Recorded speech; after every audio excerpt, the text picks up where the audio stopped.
మహాగణుడు, సర్వాధికారి, శక్తిమంతుడైన యేసయ్య నామములో మీ అందరికీ ప్రభు యొక్క నామమును బట్టి ఉదయ కలశంలో వందనాలు తెలియజేస్తూ ఉన్నాను. దేవుని వాక్యాన్ని చదువుదాం. యెషయా గ్రంథము 28వ అధ్యాయము 16వ వచనం. ప్రభువగు యెహోవా ఇలాగు సెలవిచ్చుచున్నాడు, సియోనులో పునాదిగా రాతిని వేసిన వాడును నేనే. అది పరిశోధింపబడిన రాయి, అమూల్యమైన తలరాయి, బహుస్థిరమైన పునాది అయిన మూలరాయి అయి ఉన్నది. విశ్వసించువాడు కలవరపడడు. దేవుని మాట ఈరోజు మనతో మాట్లాడుతున్నాడు. పునాది వేసిన వాడును నేనే అని దేవుడు పునాది వేసిన వాడును నేనే అని దేవుడు మాట్లాడుతున్నాడు. ఇది వాస్తవంగా ప్రభువైన యేసు క్రీస్తుని గురించినటువంటి మాట. ఆయన మూలరాయి అయి ఉన్నాడని, ఆయన స్థిరమైన పునాదిగా ఉన్నాడని ఈరోజు వాక్యం సెలవిస్తోంది. అంటే మన జీవితాలు కూడా, మన పరిస్థితులు కూడా ఒక పునాది వేసినట్లుగా ఉండాలి. పునాది వేసేవాడు దేవుడే. అంటే మన ఒక ఇల్లు కట్టబడాలి అంటే దానికి పునాది చాలా ప్రాముఖ్యమైంది. పునాది వేయాలి, పునాది మీద ఇల్లు కట్టబడాలి. అప్పుడు ఆ ఇల్లు చాలా బలముగా, స్ట్రాంగ్గా ఉంటుంది. అలాగే ఈ ప్రపంచానికైనా, లోకానికైనా, లోకంలో మనుషులకైనా, ప్రతి ఒక్కరికి, ప్రతి విషయానికి, ప్రతి దానికి అసలైన పునాది ఎవరు అని అంటే ప్రభువైన యేసుక్రీస్తే. కానీ ఈరోజు నీ జీవితానికి పునాది యేసయ్యే కావాలి. నువ్వు పని చేసే ప్రతి పనికి పునాది యేసయ్యే ఉండాలి. నీ జీవితంలో జరిగే ప్రతి కార్యానికి యేసయ్యే పునాదిగా ఉండాలి. నీ జీవితం కట్టబడడానికి, నీ బిడ్డల జీవితాలు కట్టబడడానికి, వారి జీవితాలు కూడా యేసయ్య పునాది మీద కట్టబడాలి.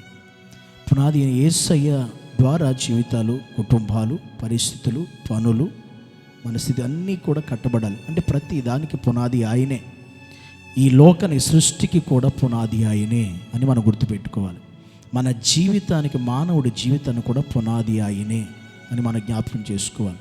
ఈ లోకంలో ప్రతి దానికి మొదటి పునాది రాయి ఆయనై ఉన్నాడు అనే విషయాన్ని ఈరోజు దేవుడు మనతో మాట్లాడుతూ, ఆయన లేకుండా ఏది ఈ లోకంలో కలగలేదు. అందుకనే స్థిరమైన పునాది దేవుడే.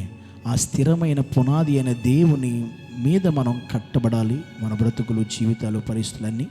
అప్పుడు మనము కూడా బలమైన పునాదిగా, స్థిరమైన పునాదిగా మనం జీవించగలం, బ్రతకగలం ఈ లోకంలో. కనుక అలాంటి మూలరాయి అయిన, స్థిరమైన పునాది అయిన యేసుక్రీస్తు అనేటువంటి ఆయనలో మన జీవితాలు కట్టబడినట్లుగా, స్థిరపరచబడినట్లుగా, నడిపించబడినట్లుగా దేవుడు సన్నిధిలో మనం అనుదినము ప్రభువా నీ పునాది మీద మా జీవితాలు కట్టబడాలని, నడిపించబడాలని, స్థిరపరచబడాలని అనుదినము మనం ప్రార్థన చేసుకునేటువంటి కుటుంబాలుగా ఉండాలి. అప్పుడు దేవుడు నిశ్చయముగా ఆయన పునాది మీద మనం కట్టబడితే తుఫాను వచ్చినా, వరదలు వచ్చినా అవి కదిలిపోవు, వాటికి ప్రమాదం జరగదు, అవి స్థిరంగా ఉంటాయి. అలా స్థిరమైన పునాదిగా మనం ఉండాలి అంటే క్రీస్తు అనే పునాది మీద మనం కట్టబడి ఉండాలి. ఆ మొదటి పునాది వేసింది కూడా ఈ సృష్టికి, లోకానికి, ప్రపంచమంతగా ఆయనే. ఆయన మీద మన జీవితాలు కట్టబడి, స్థిరపరచబడి, దీవించబడి ఆశీర్వాదకరంగా ఉండునుగాక.